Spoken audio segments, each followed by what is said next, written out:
And I'd like to use some slides. So this session, well, yes, of course, the overall theme is design. I'd like to start from my conclusion, which is complex adaptive systems, something that adapts and evolves. And how do we design for that? Well, urban development is about designing complex systems. And when we say design, we think about designing phones like this. Well, compared to a city, this is not complex at all. So then what do we mean by designing cities? And before coming to a conclusion, I'd like to talk about genetic engineering. The first day, I think you've discussed this, but genes, we now, AGCT creates our genes. It's a combination of these four things, and we now can sequence this, and we can recombine these. And by recombining these genes, if you put them into bacteria or other life forms, that life, like a factory, will incorporate these different substances and create new things. So now genes can be used to create life that can function like devices, and this is actually being done already. So that's where we are now, and the cost for doing this is now becoming lower and lower. For example, in the past, DuPont is creating a Sorona, which is a polyester, which is also using life and gene engineering. It needed several $billion of investment and 7 years. But this cost, at a pace that is 5 times higher than Moore's law, it's coming down. So in the past, you had the mainframe computer, and that became a PC, and it's becoming smaller and smaller. So in the past, you needed a big workshop to make things, but now you have the 3D printer, and you can create the same kind of things in your garage. So right now, you need a big lab for genetic engineering, but this is also becoming more and more costless. And this is a company that I've just invested in or created. So it's looking at robots doing all the experiments in gene engineering. You have the PC with its program. You just program it for the experiments, and the robots will do the experiments.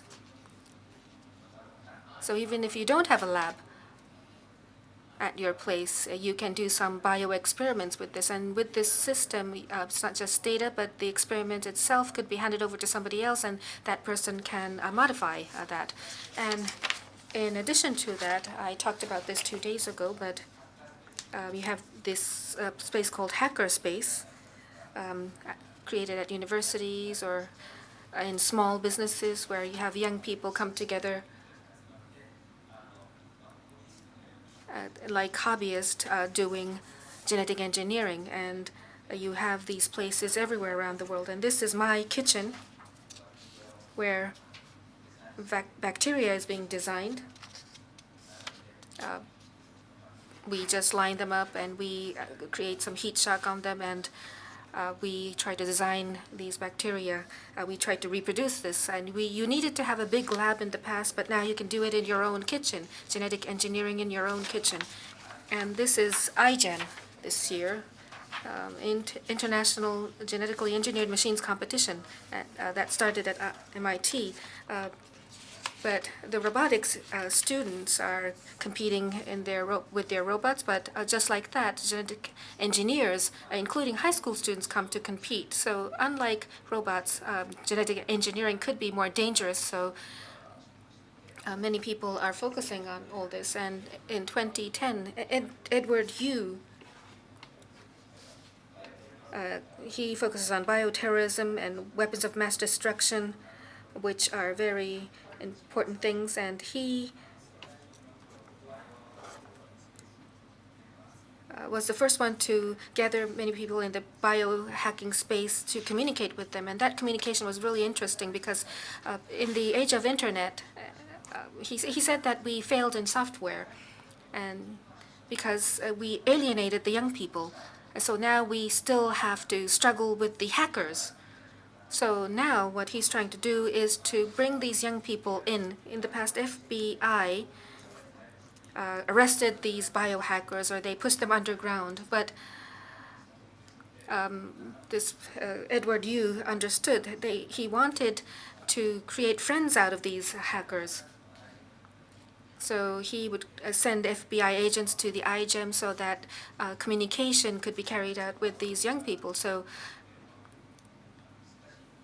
protecting is much more difficult than going on the attack. So how do you protect these systems is what the people in the hacker space are considering. 一つこれすごく And this is a very detailed technical matter, but it's a very important technology, so let me go over it. Back in 2013, for the very first time, this experiment succeeded. What did they do? Let me see.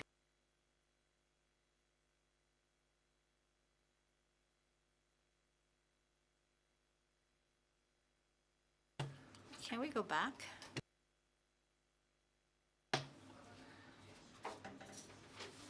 The genome editing or genetic editing, we had very expensive technology, and for the first time in 2013, they succeeded in this experiment after the paper announced in 2011. CRISPR-Cas9 was developed that will allow you to do this in several thousand yen. This is mosquito. You can manipulate certain genes of a certain mosquito. And we're looking at the type of mosquito that cannot carry the malaria. This is a very important experiment that succeeded in 2013. This is a gene drive. On the left-hand side, this is a non-malaria carrying mosquito, genetically engineered, and on the right-hand side we have the carried ones. When you do this editing, the offsprings would not carry malaria. So after several generations, most of the mosquitoes will not serve as the vectors of malaria. So to distribute this particular gene was the technology that was invented last year in 2014. So what are we going to do about that technology? In terms of applications, of course, there's disease control. For example, ticks. For Lyme's disease, which is an issue in U.S., and dengue fever, malaria.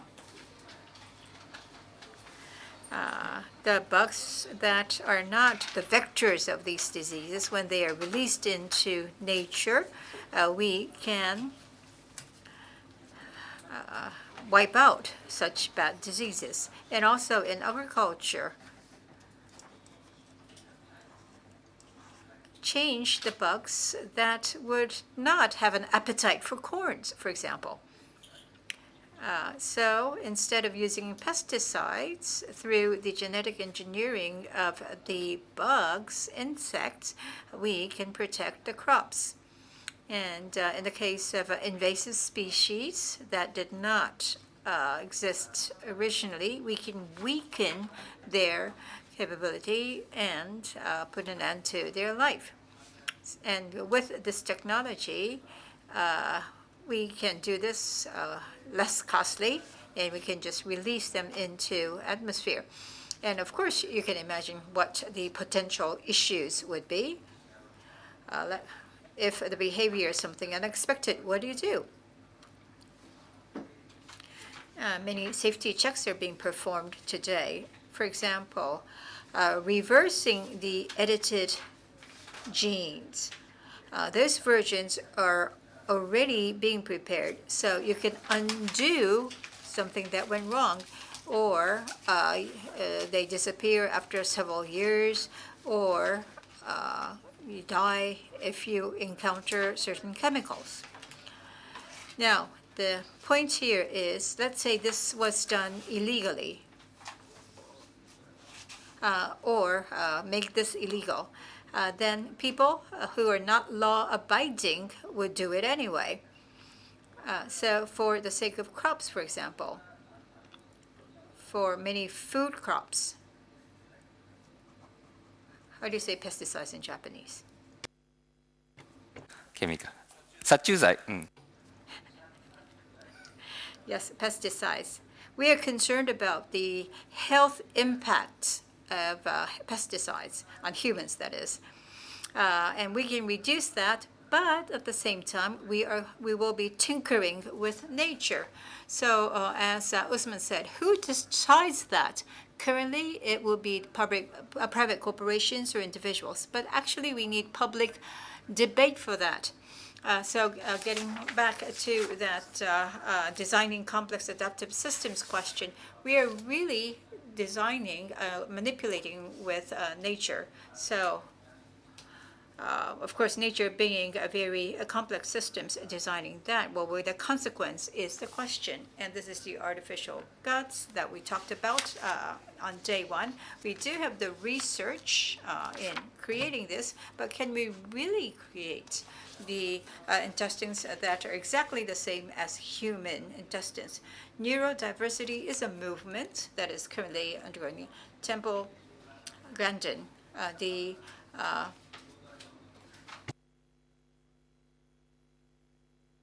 autistic women, Einstein, Tesla, maybe they were autistic, is her proposition.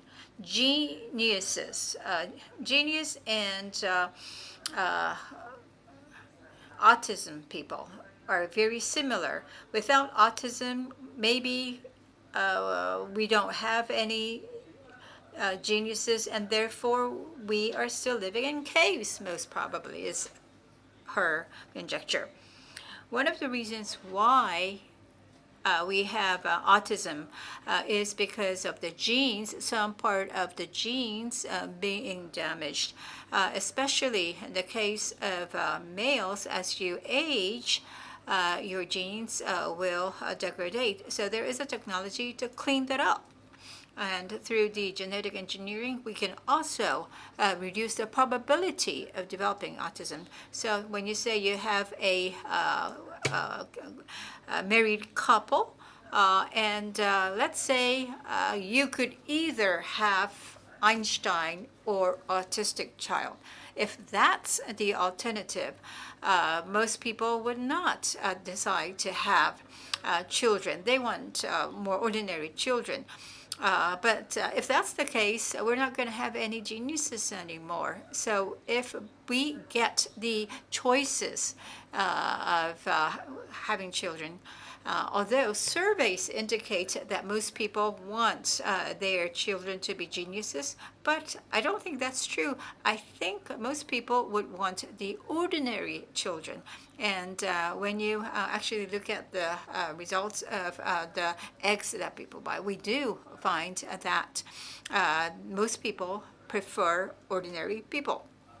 And Usman also talked about this, the Volkswagen EPA issue. I'm sure you are familiar with that scandal. AI system in your vehicles. Most probably, they would have done the same thing, according to some people. What's interesting about AI is that programs don't have rules. AIs perform when data are given, and based on data, and they do the computation and would remember what to do when this happens, what to do when that happens. So it's just like rearing a child. You clean up when you have someone who is dirty. And in the case of Volkswagen, during the checkup, no exhausts. But during the most time, you don't care about the exhaust. You just allow the fastest speed. But to discipline that, you need rules. But AIs don't have rules. And I think this is true for the autonomous driving cars as well. Let's say you are driving a car, and your child runs a fever, you want to rush your child to the hospital as quickly as possible. And in that circumstances, what kind of driving do you want your car to do? And that will all be based on the accumulated data, as has been said earlier. We often talk about smart cities. That would entail where and when to deploy policemen, cops. And that will be based on the past crime data into AI, and that will predict where the possible crimes will take place. Whereas in New York, because of racial profiling, overwhelmingly more blacks are being stopped by police. So the data that will go into AI would be biased, and therefore this results will be biased as well. So AI would reflect our values, meaning when we want to design the future cities, if you just let the AIs to do as it likes, again, it's going to be biased, so our bad habit is going to be enhanced. So designing what is completely controllable. I think the closest metaphor is having a child. Children, regardless of what you want of them and whatever you tell them, your child will just grow up as he or she likes. So you can't totally control your children. And I think this analogy fits well in our genetic engineering and this new biology technology. You have to be accountable as a parent of how your child will turn out to be. And I think that is the designer's attitude that will be required. Thank you.